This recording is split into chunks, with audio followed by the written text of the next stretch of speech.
Alhamdulillahi rabbil alamin, wa bihi nasta'in, wa ala umurid dunya waddin.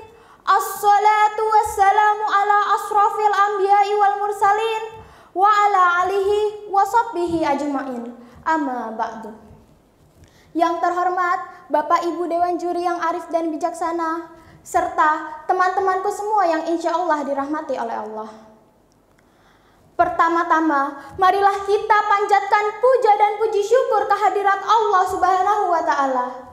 Karena atas segala nikmat dan karunia-Nya, kita dapat berkumpul di tempat yang insya Allah dimuliakannya ini.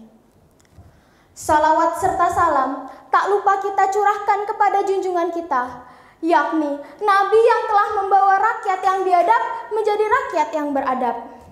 Yang dulu berseteru, kini menjadi satu. Yang dulu menyembah berhala, kini menyembah Allah Ta'ala. Takbir.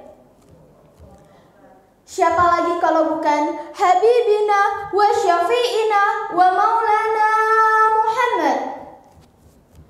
Semoga di yaumil akhir nanti kita senantiasa mendapat syafaatnya. Amin, amin ya rabbal alamin. Perkenalkan, nama saya Dea Hairina dari SMPN 102 Jakarta. Hadirin wal hadirat rahimakumullah. Jika kita menceritakan sosok tokoh muslim dunia, begitu banyak tokoh perubahan Islam yang bisa kita pilih. Baik dari keistimewaannya yang sangat luar biasa, kehebatannya yang begitu terkenal, dan perjuangannya yang sangat menakjubkan. Namun pada kesempatan kali ini, saya akan menyampaikan sosok tokoh sahabat Nabi yang mungkin namanya kurang familiar di telinga banyak orang. Tokoh sahabat Nabi tersebut bernama Ja'far bin Abi Thalib. Mendengar namanya, mungkin kita langsung teringat oleh Sayyidina Ali bin Abi Thalib. Ya, betul sekali hadirin. Ja'far bin Abi Thalib merupakan adik kandung dari Amirul Mukminin Ali bin Abi Thalib. Dia dikenal sebagai sosok yang sangat lemah lembut, penuh kasih sayang, rendah hati, sopan santun, dan sangat pemurah. Beliau diberi gelar sebagai orang yang memiliki dua sayap di surga dan bapak bagi para si miskin. Beliau masuk Islam berkat ajakan Abu Bakar As-Siddiq, tepatnya saat Rasulullah SAW memasuki rumah Al-Arqam. Ketika kaum Quraisy mendengar kabar berita masuk Islamnya, mulailah mereka membuat makar dan gangguan-gangguan untuk melemahkan iman kaum muslimin. Karena mereka tidak ingin melihat kaum muslimin bisa beribadah dengan tenang. Hadirin wal hadirat rahimakumullah.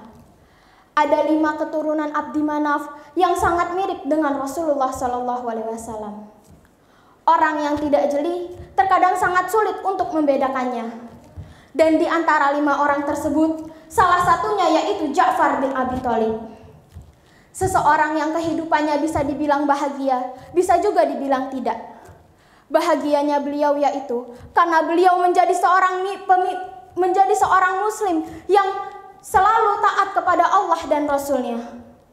Dan kurang bahagianya beliau yaitu beliau hidup dengan ekonomi yang sangat memprihatinkan. Dan karena kemiskinan keluarganya itu, beliau harus tinggal bersama pamannya yang bernama Abbas. Namun hadirin, kemiskinannya itu tidak membuatnya sengsara. Justru kemiskinan itulah yang membuat ia lebih berjuang untuk berbagi kepada sesamanya. Dan Abu Hurairah merupakan salah satu saksi perjuangan hidup seorang Ja'far bin Abi Thalib. Pernah diceritakan oleh Abu Hurairah bahwasanya Ja'far sangat baik kepada semua orang miskin, termasuk Abu Hurairah sendiri. Ja'far selalu mengajak mereka untuk makan di rumahnya dengan makanan apa yang ada hingga habis tak tersisa. Masya Allahnya lagi hadirin, Ja'far yang dari kecil telah miskin tetap mau berbagi kepada sesamanya dengan apa yang dimilikinya.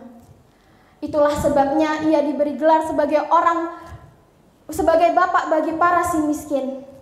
Dan itu merupakan salah satu bentuk kedermawanan yang dimiliki oleh seorang Ja'far bin Abi Thalib. Hadirin wal hadirat rahimakumullah. Kehebatan lain dari seorang Ja'far bin Abi Thalib ialah ketika perang Mu'tah terjadi, di mana pada waktu itu Zaid bin Harizah dikomandokan oleh Rasulullah SAW untuk menjadi komando peperangan tersebut. Dan apabila ia gugur, maka peperangan tersebut akan digantikan oleh Ja'far bin Abi Thalib. Dan apabila Ja'far bin Abi Thalib gugur, maka akan digantikan oleh Abdullah bin Ruwahah. Dan apabila ketiganya telah gugur, maka kaum musliminlah yang harus bisa menggantikan posisi mereka. Lalu hadirin, perang pun meletus begitu dahsyatnya hingga Zaid bin Harithah gugur dalam peperangan tersebut. Dan beralih pancilah peperangan tersebut ke tangan Ja'far bin Abi Thalib. Dan Ja'far bin Abi Thalib berkata, wajib bagiku untuk menghancurkannya jika aku menemuinya.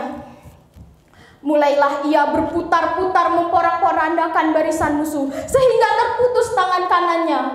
Lalu segera ia ambil bendera tersebut dengan tangan kirinya sehingga terputus pula tangan kirinya. Dan akhirnya beliau gugur di medan perang tersebut sebagai syahid. Lalu bendera tersebut diambil oleh Abdullah bin Ruwahah dan terus mempertahankannya hingga gugur juga Abdullah bin Ruwahah pada peperangan tersebut. Hadirin wal hadirat rahimakumullah. Ketika kabar kematian tentang ketiga pahlawannya tersebut sampai kepada Rasulullah SAW, Rasulullah SAW sangatlah sedih. Diriwayatkan bahwa pada tubuh Ja'far terdapat 90 sekian luka yang semuanya terdapat pada bagian depan tubuhnya. Kemudian Rasulullah SAW pun bergegas menuju ke rumah Ja'far bin Abi Thalib dan mendapati Asma sedang membuat roti dan memandikan anak-anaknya untuk menyambut kepulangan sang ayah. Asma menuturkan, ketika Rasulullah SAW menemui kami, terdapat wajah beliau sangatlah sedih. Muncullah dari situ rasa takut pada diriku, tetapi aku tidak berani untuk menanyakannya. Lalu Rasulullah SAW pun bersabda, suruhlah anak-anak Ja'far kemari dan aku akan mendoakannya. Lalu mereka bergegas menemui Rasulullah dan bercengkrama dengan beliau, dan Rasulullah pun merangkul mereka. Hadirin wal hadirat rahimakumullah.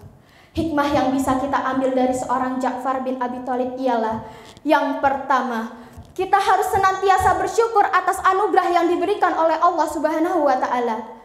Yang kedua, kita harus berbagi kepada sesamanya dan kepada semua orang yang membutuhkan.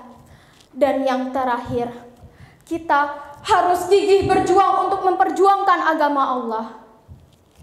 Inilah kisah dari sosok Ja'far bin Abi Thalib. Semoga kita semua bisa mengambil hikmah dari sosok Ja'far bin Abi Thalib.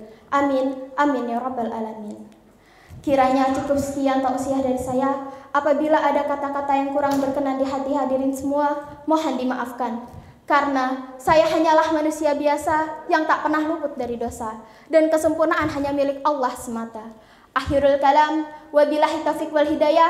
Wassalamualaikum warahmatullahi wabarakatuh.